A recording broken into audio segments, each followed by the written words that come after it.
In an age dominated by smartphones, a group of kids in Davao City are turning to skies instead. Ang kanilang parents all out naman ang support sa kanilang unusual hobby. The details sa agenda report ni Edith Isidro ng Abante. Normal lang na tambay malapit sa airport ang mga plane spotter tulad ng Regional Mindanao Spotter o RMS. Pero ang kaibahan ng grupong Iskibi o Spotter Kabay, 13 anyos pababa lang edad ng mga miyembro nito. Bukod sa mga taga Davao, may mga miyembro na rin sila na mula Jinsan at Zamboanga. Kwento ni Chris Ern Galorio, nagsimula ang kanyang hilig sa nakitang travel photos ng kanyang mga magulang.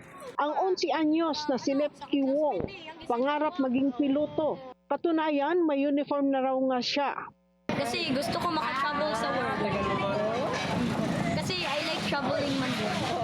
Pinag-ipunan niya ang lahat na binili niyang gamit, gaya ng kamera na umabot daw ng 50,000 pesos.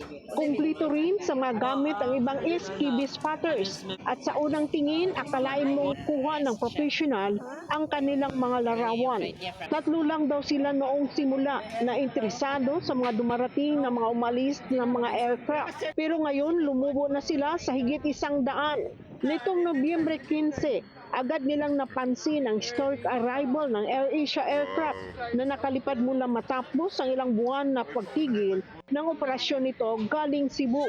Lingguhan ang pag-spot nila sa eroplano ng airport mula noong 2020. All-out support naman ang kanilang mga magulang na di pa karamihang hobby ng kanilang mga teenager.